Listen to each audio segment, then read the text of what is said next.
Hi there folks, my name's Overwing24 and welcome to another little review of an FSX Steam Edition product. So today we're going to be having a look at the FeelThere Simulations ERJ145XR and 135LR versions. So this is another little dual pack that's been around for a while, but it's relatively new to FSX Steam Edition, and we're going to have a look at the Steam variant. But of course, most of this review will be it should be equally applicable to the standard or standalone box edition as well. So if you are interested in finding out more about it. Alrighty, so we're going to be doing a little bit of a flight today. We're going to be starting from Rio de Janeiro, so that beautiful party capital of the world, and we're going to be doing a short flight to Embraer's home airport. Is actually where we're going to be doing our little flight to today. So before we get too far into it, though, I do want to say thank you very much to the wonderful guys over at Dovetail Games for providing the review copy of this little airliner here. And we're going to, as I said, we're going to get started. We're going to having a usual look at the exterior of the aircraft before we pop inside to the office and we start out on our flight. Alright, so first off, if you're already an owner, if you've seen my previous review of the ERJ, one of the ERJ products, which is from FeelThere on FSX Steam Edition, this is going to be pretty similar. So one of the interesting things I found about these Embraer E-Jets is the fact that they are very much a common cockpit, common design. So a lot of what we see here is going to be repeated. So which makes life easier for developers, that's for sure, as well as for real world pilots. So yeah, a lot of the things we're going to see are going to be things we're going to see very similar that we saw in that review as well. But so as I said, we're starting off with the external textures. External textures are quite nice. Now it does just come with the house livery, so you only get the house livery included, which is just for the 145XR and the 135LR. The 145LR is available as a standalone product. Not really 100% sure why that one was done as sort of like a single pack, whereas the rest of them come as dual packs. That's kind of a bit odd. If anything, I probably would have made this one a triple pack, but anyway, that's just my opinion. So we've captured the differences of the 145. So last time we did the shorter variant. Now we're going to do the longer one. We're not going to take full advantage of the the extended range of this beautiful aircraft, but we, as I said, we're just doing a short hop today. But yeah, we'll be entertained. Alright, so the texture quality wise of the house livery is quite nice, and there are extra additional liveries available. Paint kit wise, it's for repainters out there, it's fairly limited what repaints are out there, but MacLeod Studios do a payware set of textures for this aircraft and the rest of the family. Alright, so, well, that's enough of us wandering around the outside. Let's wander into the inside and let's have a look at the office. Alrighty, so here we are in the office, and we got that. Oh, that's cool! Please keep this door open for ventilation. Thanks! Okay, that's cool. That I hadn't noticed that before. That's really cool. I like that. Nice little Easter egg. That's different. That's cool. Anyway, I like little things like that. I do. Alright. That's just cool. Anyway, alright, so, excuse me. Alright, so the cockpit, as you can see, is very similar with your primary flight displays and stuff like that, but it is designed to be a little different and sort of set up not as much designed, but it is slightly modernised, so there are a couple of things tweaked a little bit. So as we get underway here, what we'll do is we'll show off some of the slightly different features from the previous ERJ releases that they've got. Alright, so first things first, let's get underway with some checklists, and let's get this going, shall we? Okay. Alright, so we've got our checklist there. Now I might just move that. Might just undock that one so I can shuffle that on my other screen there. Okay. Alright, first things first. Let's do a dark and cold checklist. Alright, so first things first, we need to set the APU going, so we'll go to our overhead. Now the FMC is possibly a little bit different as well, so I've done a bit of pre-planning with this one. So hopefully things will be go a little bit smoother than last time. Okay. Alright. let's go fuel. Make sure we've got our fuel pumps on for the APU.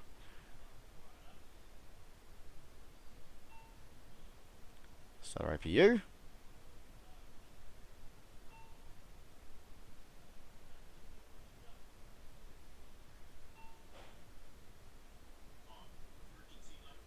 Alright, next one, emergency lights, move them to arm.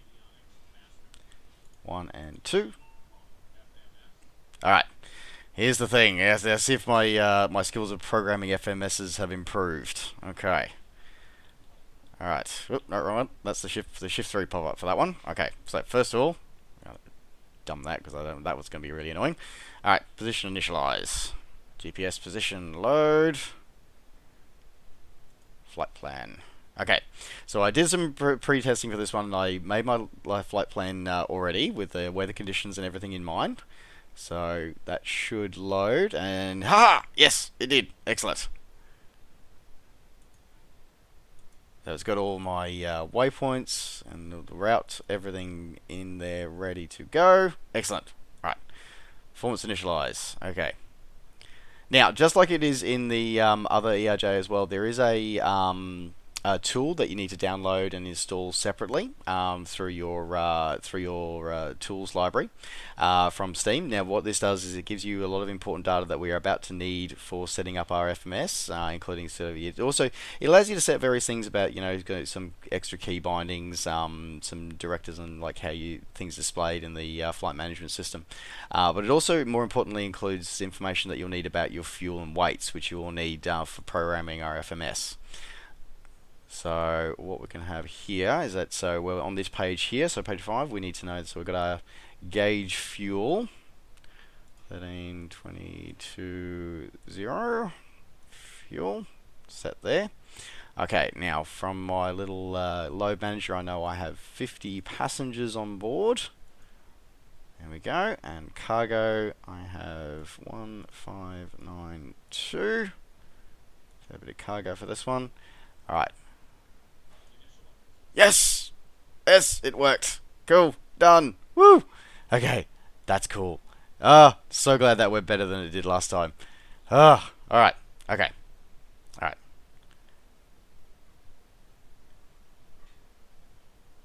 So next step is we're going to get engine takeoff data.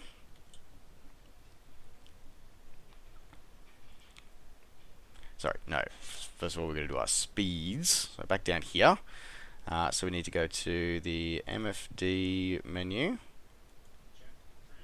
So our speeds are a lot easier to calculate. As you can see, it's a single button click to be able to get your V reference speeds instead of having to go through the documentation and the checks and stuff like that. So it's a lot easier to calculate. That's definitely an improvement over the last product that I reviewed from these guys.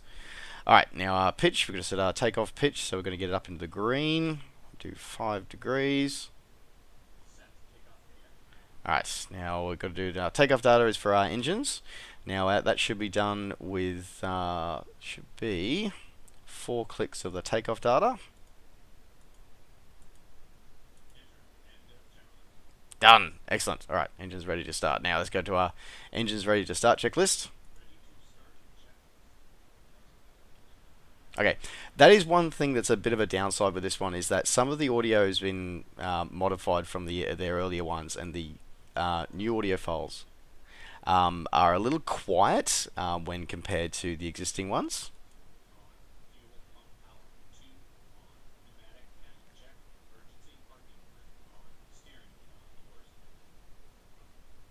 Okay, so now I've got to close my door there, so enough of the ventilation for the cabin and the crew.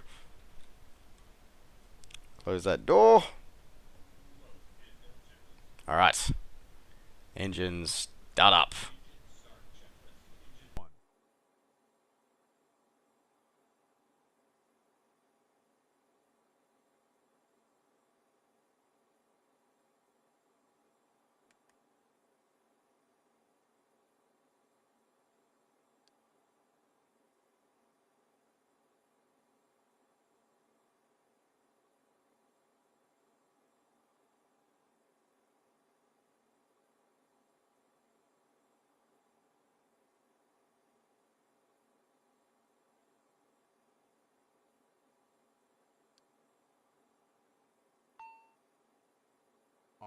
Engine 2.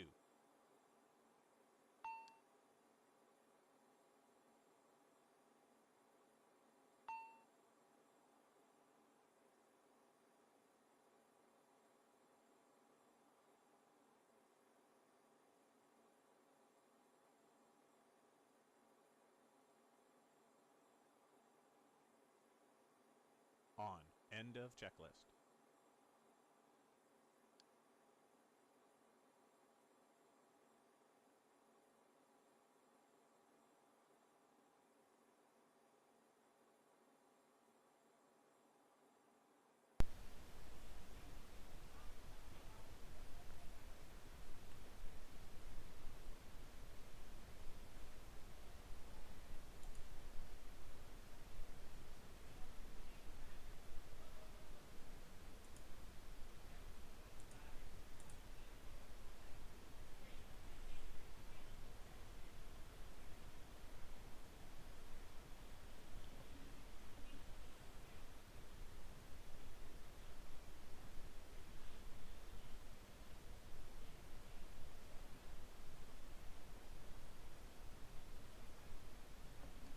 Okay, so what have I missed? I've missed something here. Here we go.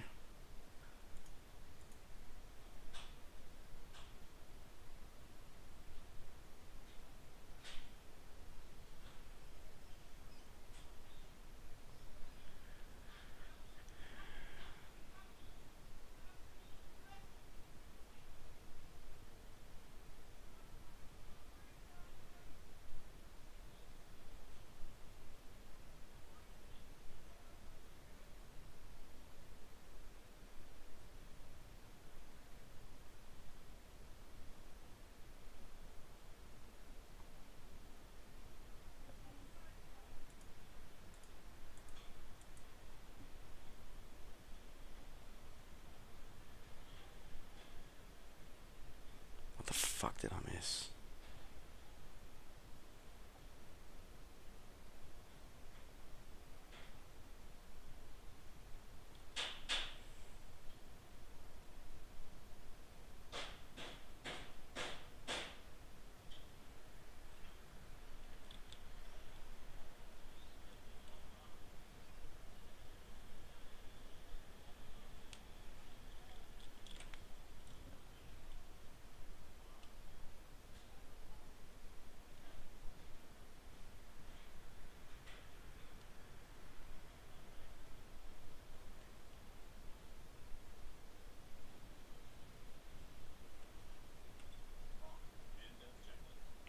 There we go. Okay, we are all good. Engine's up and running. Alright. Let's do our pre-flight. Finishing turning our exterior lights on. Before takeoff, jet list. Okay, so let's set our transponder.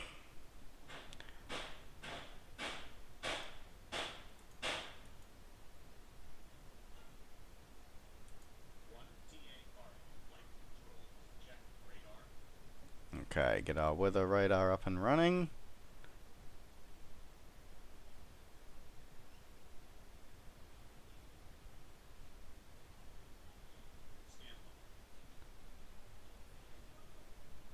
Takeoff configuration check.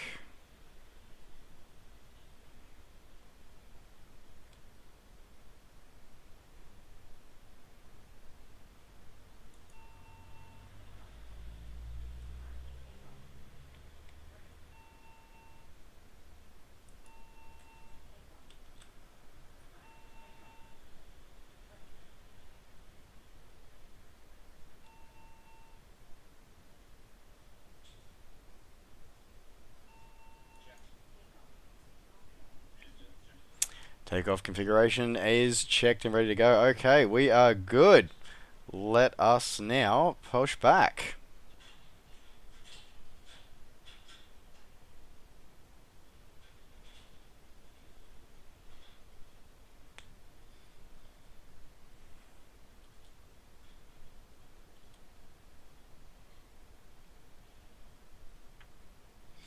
Alright, final couple of things before we take off. Alright, so we're going to make sure we're going to set our starter source to be the nav data that we've preloaded. So we're going to set our flight management system as our nav data source. Okay, now we've got you showing the information on that line there. Fantastic. Decision height set to 200. That looks good. Alrighty. I think we're just about ready for our pushback. Okay. Pushback it is.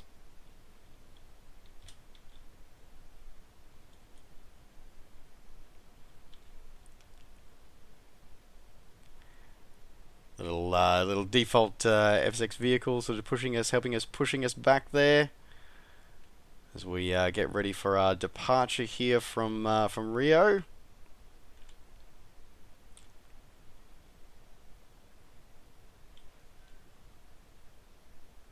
It's a very the whole series of aircraft are very, very sleek aircraft. They really are.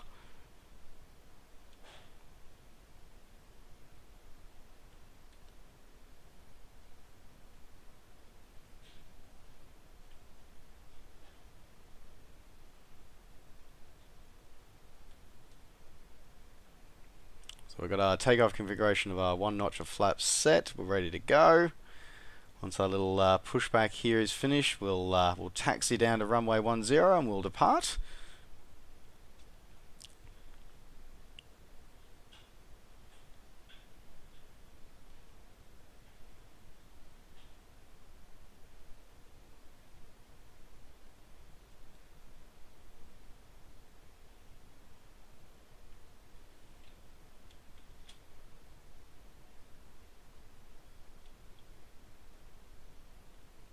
There we go. Alright, we'll let him clear out of the way.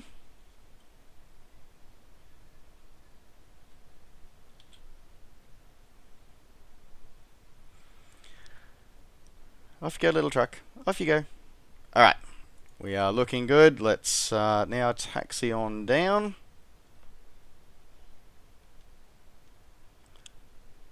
Leave this slightly overcast weather in Rio de Janeiro behind, shall we?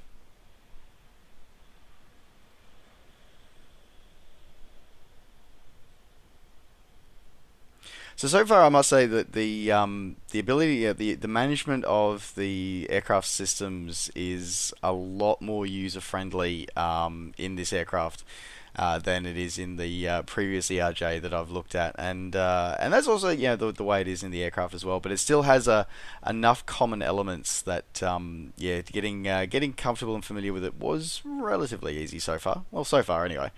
Let's, as I said, we're going to taxi on down, and we'll depart, and we'll see how we go once we're up to cruising altitude. As I said, we're going to be cruising fairly low today. We're going to be cruising around about, only around about 12,000 feet today.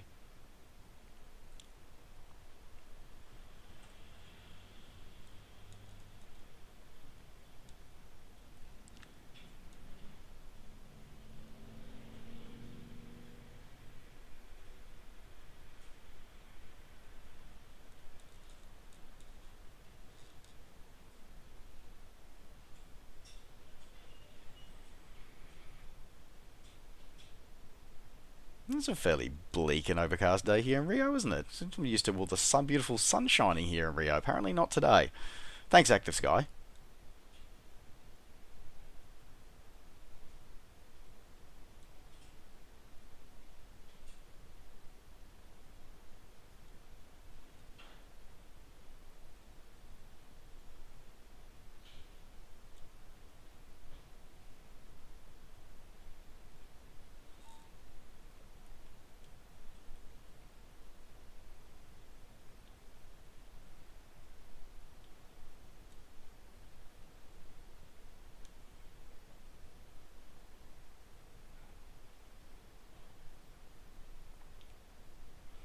For American viewers, the ERJ145 series is a very common sight in US skies, as it's extensively operated by a variety of American operators. So they're doing the short-haul feeder routes, so a lot of the regional airlines are that.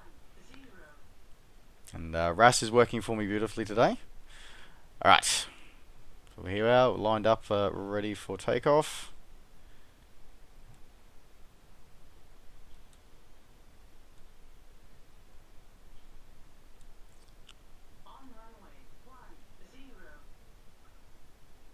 Alright. Looking good. Okay, last thing quickly to check is we're going to be checking our down here. We're going to make sure we set our altimeter. So we're going to be setting that to 12,000. Our cruise today. Speed warning indicator 300. That's where we'll be sitting at for our cruise.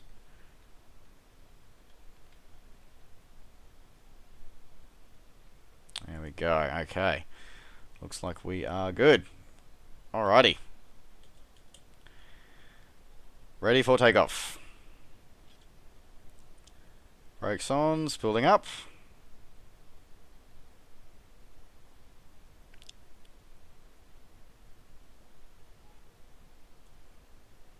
Brakes off.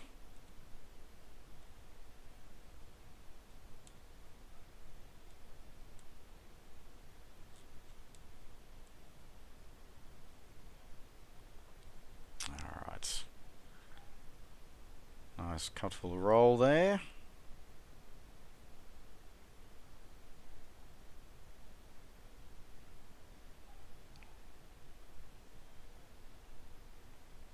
V1. Rotate. V2.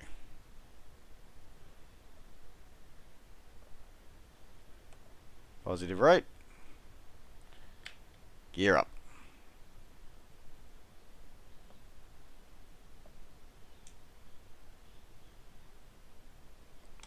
Flaps up.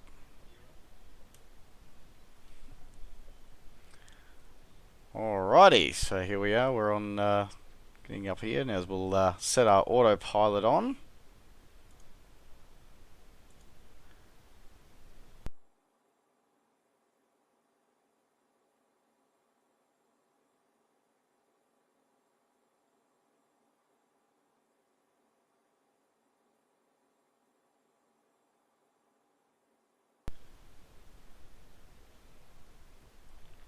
So it seems to be like some of the navigation systems I've used over the years where you need to actually be fairly close to the line before you engage it, otherwise it tends to freak out a little bit and doesn't do what it's supposed to do. Right, so there you go. That's an important tip to know for the system.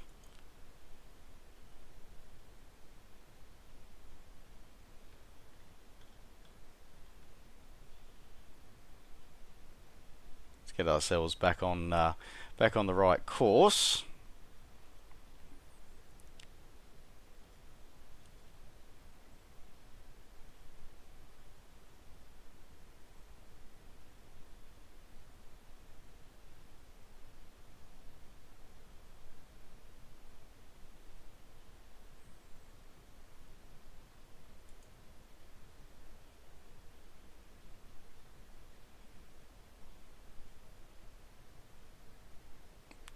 Information should be on the FMSs now.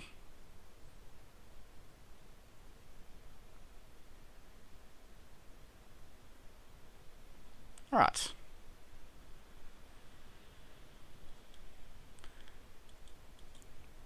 So that's interesting. That well, that's a good point for everybody to know. Is that yeah? So with the yeah, if you're actually going to be using the flight management system, you've actually got to be pretty much on the line before you engage it. Otherwise, if you don't engage it on the line, then it will sort of go, no, no, no, I'm just going to carry on. I'm going to do the heading thing because, you know, that works better for me. Important thing to know. Important lesson learnt today. Alrighty, there you go. Alright, so we'll just make sure that we get back on our course here. Coming back up to our thing. Now I'll have to change our altimeter setting here. Okay. So we've that one should be 1013. you can't just use the normal DB as well for everything you're heading at altimeter. You actually have to do it manually, which is kind of cool. I actually kind of appreciate the fact that you actually have to work a little bit for doing that. That is actually sort of, I like the fact that I have to work a bit harder for that one. I do like that. I do appreciate that one. Would have been nicer if it was a bit clearer in the manual about that, of course, but yeah, you do have to do that a bit more methodically. So now that we're fully established on our course, let us get ourselves going through and let's have a look at some of the interior, and then let's have a look at the exterior of this little aircraft as well here today. So we are heading out over the water. Oh, very beautiful there. All right, so as you can see, the panel that we've seen is very similar to what we've seen in previous ERJ aircraft, and that's an Embraer thing as well, because of the fact that these aircraft all do share a common design and common type rating. So the fact that it is easy for pilots, make it make it be a lot easier for pilots to actually be able to transition between their aircraft, and this model again is done very nicely, very clear. You do get two different models included with the pack as well of each of the two aircraft, so the 145XR and the 135LR. You get ones with and without a yoke, so not really sure why you'd want to fly the one without the yoke. I suppose maybe for people who've got the using full screens and just using shift pop-ups maybe, but yeah, for me I like the fact that I can actually see the yoke. I think that just is what it should be. Otherwise, yeah, the modelling is done very well, as we've seen before. Details are quite nice. So in terms of punching in stuff like that, you can actually sort of punch it in directly inside the VC, so you don't have to click the pop-up. Or if you do want to use the any of the menus on a shift pop-up, you can simply just click them, and they will actually pop up on the display there as well. Yeah, obviously the flight management system is the one that the FMC is the flight management computer is the one you'll probably use the most, at least for me anyway. Otherwise, yeah, it's a nice balance with the way it's designed, and it still keeps it fairly nice and still keeps it fairly good as well. Most of the things are actually clickable. Some of the stuff further down the throttle quadrant here and sort of down the center console there, not so much. But otherwise, most of it does keep it nicely done as well.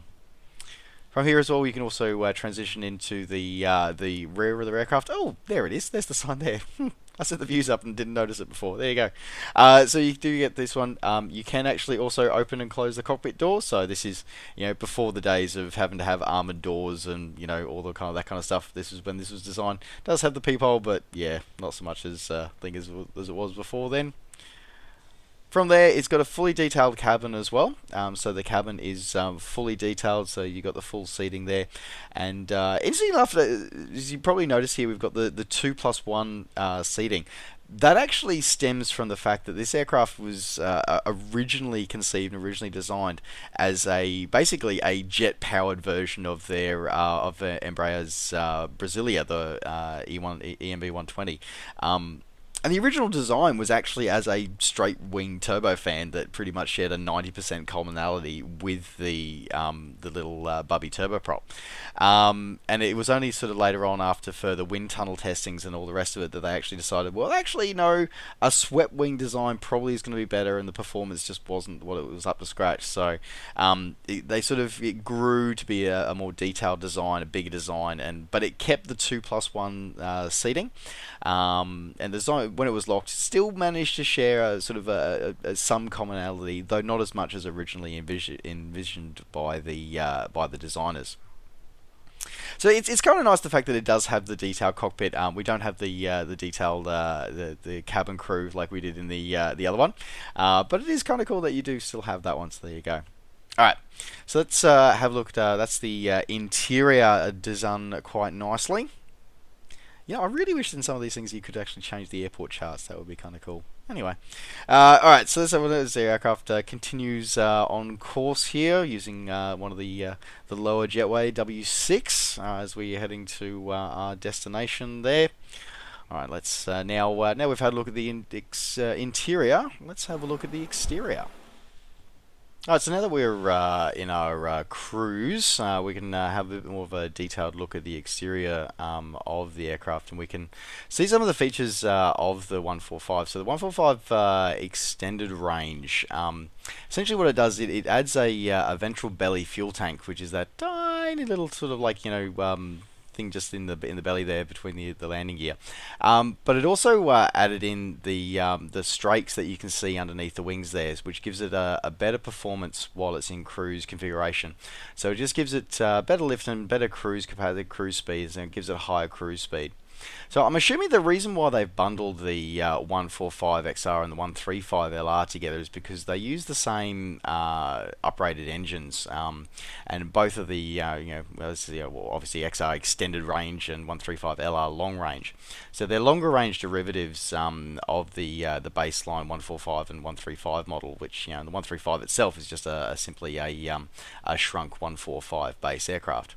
So it's kind of cool. It is good that they actually have modelled the aerodynamic differences of it, the fact, and it does have the uprated power and the better cruise performance.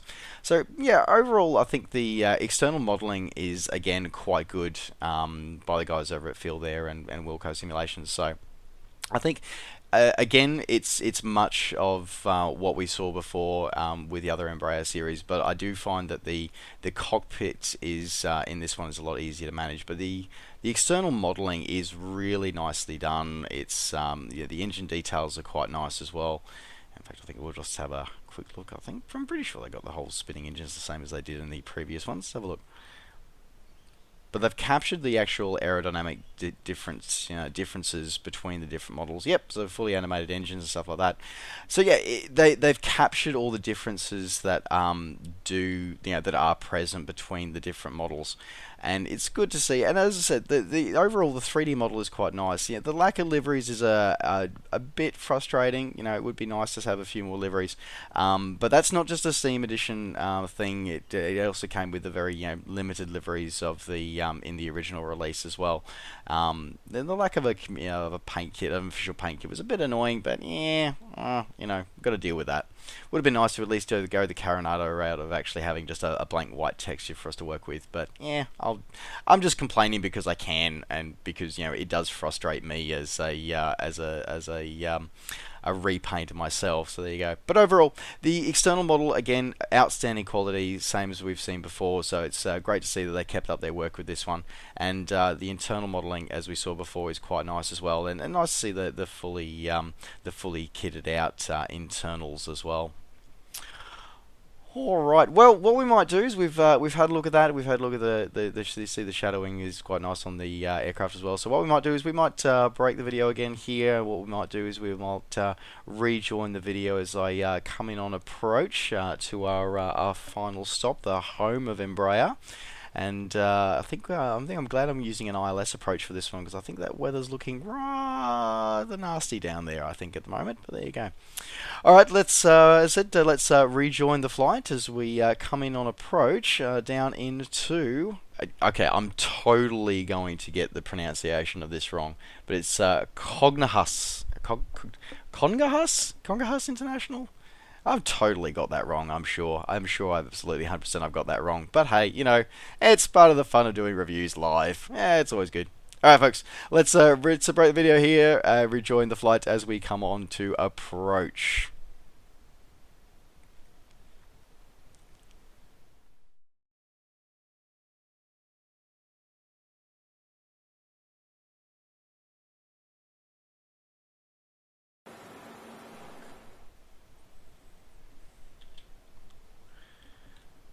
Well, here we are on our final approach. We'll get our gears coming down.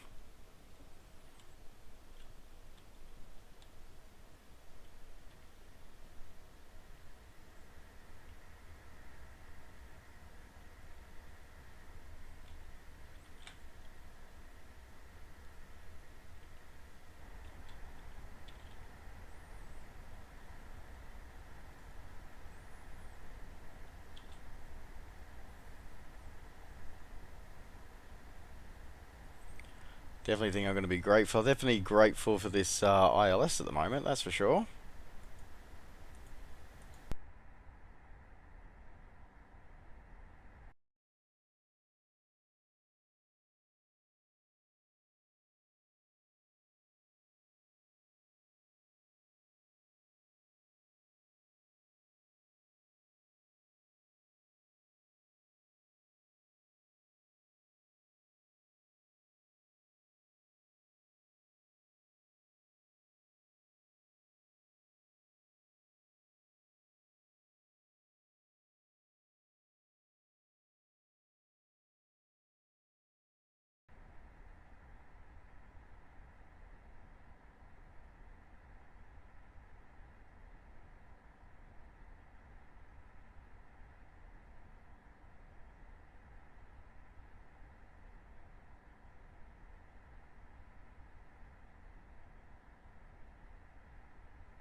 Definitely going to be a rough approach, this one. Approaching minimums. Sink rate. Sink rate.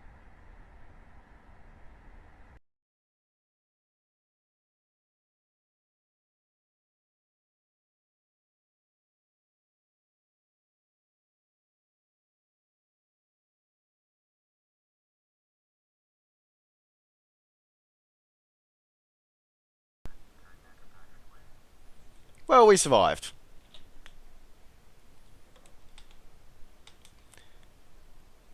We survived, that's for sure. Alright. So we'll taxi, clear the runway, and we'll taxi off the gates here. You don't need to tell me about takeoff, I've just landed. I'm not interested in taking off again. Alright.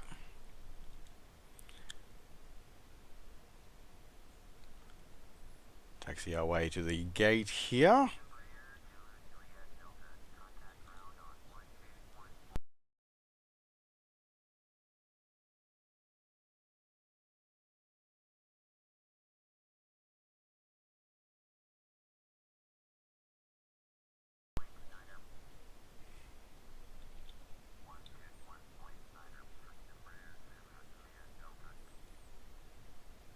Alright, as we taxi to the gate here, alright, overall thoughts. This is pretty much just a slightly improved version of the previous FeelThere releases. Couple of things I like about it. I like the fact that the FMC is a little bit easier, seems to be a little bit easier to program. That could also potentially just be me getting a bit more experience with it. The VREF speeds, the fact that they're automatically calculated for you and you don't have to look up for a chart. Again, a lot easier. Again, I've said this before about FeelThere products, with the fact that they do a nice balance between a full-fledged realistic sim versus something that is accessible to people of all skill sets. So I appreciate the fact that they do that balance. I think that they're a good sort of way to introduce yourself into the complexities of flying airliners without being overwhelmed by something like the likes of the PMDG sort of breed of sims. So this overall is a good balance. I think it offers reasonably good value for the fact that you do get the two different similar but different types of aircraft included with it. So I do like that as a point of difference with others. So overall, I think it's pretty good. Again, it's probably just a lot of it's just my sort of inability to use airliners. That's probably also got a lot to do with it. But overall, I think that this is a pretty good sort of combination here. So I enjoy it. I think it's a good sort of setup here overall. So yeah, not too bad overall.